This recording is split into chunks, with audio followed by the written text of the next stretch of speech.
a story about a friend of yours. Let's make him a 16-year-old guy. And he's walking down the sidewalk one day, and he is stepping high. And then the phone rings. He takes his cell phone out of his pocket, and it's his girlfriend. And she says, "Hey, I found somebody I like better than you. It's over." She hangs up. Well, now, all of a sudden, your friend, as he's walking down the sidewalk, begins to analyze the situation. It's very bad.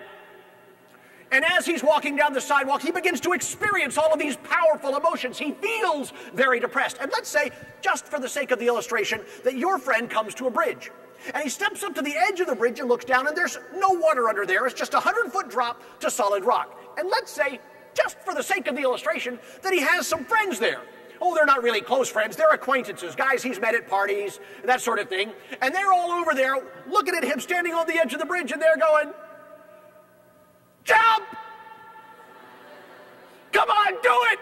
Everybody in the whole school has jumped off this bridge but you. Go ahead and do it, man. The rush is awesome. Can you imagine the exhilaration of accelerating at 32.15 feet per second squared? Oh, man, you are not cool if you don't jump off this bridge, and you can't be a part of our group.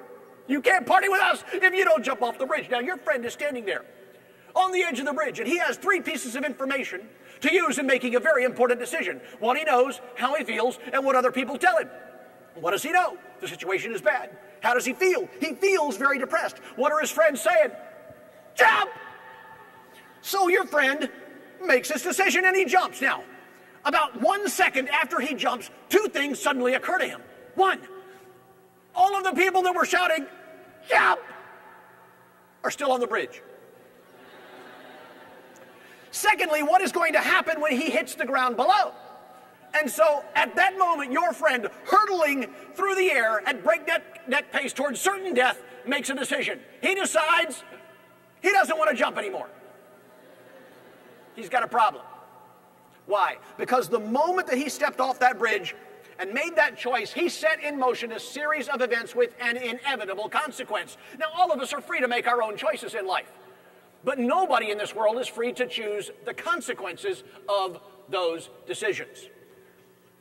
There was a guy named Jack at the University of Texas not too long ago.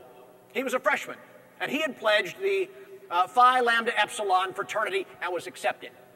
And they threw a big party there at the fraternity to welcome all of the new pledges into that fraternal order. And Jack had a little bit too much to drink that night. You see, what he knew was that that's the way that college people party. That's what a frat party is. It's drinking, right? And he knew how he felt. He was excited about being a part of this fraternity, and he felt like partying. And when they put that shot glass in his hands, all of his friends, his new friends at the fraternity, were shouting, "Jump! Do it! You're the only one in the fraternity who hasn't done this. Do it! Jump!" So he jumped, and he took a shot. They put another one in his hand and said, "Jump!" And he jumped. They put another one in his hand and said, "Jump!" And he jumped. They put another one in his hand and started around and started chanting, "Jump, jump, jump." Oh, they weren't saying the word jump, but that's what they meant. And so Jack jumped again and again and again. He took 8 shots that night until his blood alcohol limit was almost 3 times the legal limit, and he passed out. And that's when the fun really began. They took out magic markers and they drew cartoons all over his legs, and they wrote slurs all over his face. And it would have been hilarious if Jack had ever awakened. But it kind of ruined the whole party when they realized something was wrong, and they took him to the doctor, and he was dead. Now, do you know why Jack died that night? He died because he made his decision based on what he knew, how he felt, and what other people told him. That's all he had. You know what I wish? I wish that there'd been a superhero there. I wish that Spider-Man had been right there in the room. I wish that somebody with the heart of Spider-Man, maybe you, had been in that room. Could put your arm around him and say, "Hey, you know, I know you're making a decision based on what you know, but it's possible you don't know enough. Maybe you don't even know what alcohol poisoning is. Do you know if you drink enough of that stuff, you die right on the spot? And I know that you feel really great right now, but you know, feelings are a pretty dumb way to make a decision, aren't they? And I know those guys over there are saying, jump, but you got to be really careful who you listen to. Hey, listen, look down there. Don't jump. I'm your real friend. Don't jump." Man, if Spider-Man had been there, he'd have shot a whip out and snatched that shot glass right out of his hand. But you know what? Spider-Man won't be at your first frat party. but you will. My question for you is, are you going to be a superhero that day? Do you sometimes feel surrounded by idiots? Or people who are just plain lazy? Is your past catching up with you today?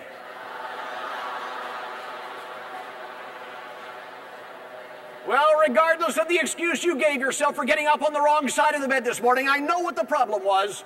You woke up with your head in the wrong place.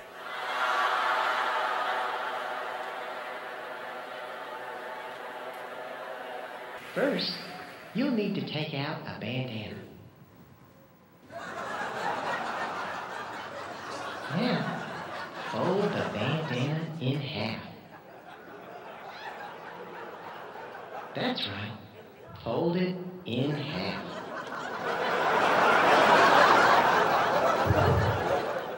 Now, take out your mother's favorite handbag. Place the bandana in the handbag. Now, close the handbag firmly around the bandana.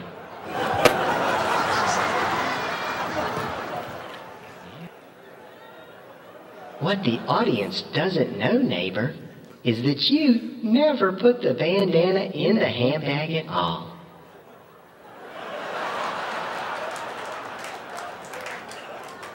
That's right. You kept it hidden in your left hand. Remember palming? Sure, I knew you would. Remember to keep your hand in a natural position. Now, make a magical gesture over the handbag. And with a grand flourish, fling the handbag open and wait for your well-deserved response. In an unforgettable presentation, world-class illusionist Billy Riggs seamlessly blends his powerful message with spectacular illusions and hilarious fun. Sir, you are thinking of a single word. You never wrote it down, you never told anyone, you merely thought of it. Would you please, for the first time, tell us the word you are thinking of? Newspaper. Newspaper? More than 2 million people on 5 continents and 10 cruise ships have experienced the incredible message, magic, and comedy of Billy Riggs. Come out! You and I have something in common. We all became illusionists as small children. In fact, psychologists tell us that the faulty perceptions of the world that we all drag with us through adult life to cripple our creativity, paralyze our potential, limit our sales, impede our progress, and drain our lives of joy were generally formed in our minds by about the age of 6.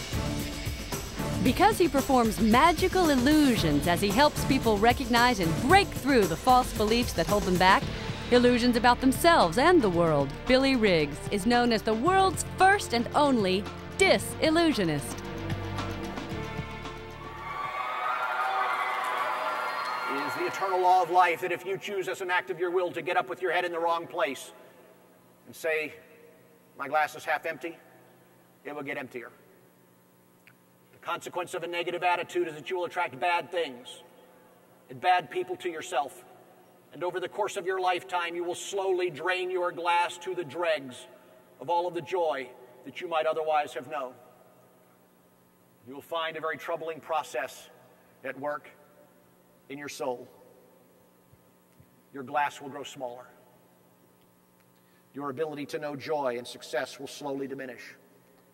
As day by day, week by week, month by month, year by year, decade by decade, you find yourself paying the compounded interest on a life lived with a sour, dour, negative outlook. Okay, last time. This is your brain. This is your brain on a bad attitude. And this is your brain on a good one.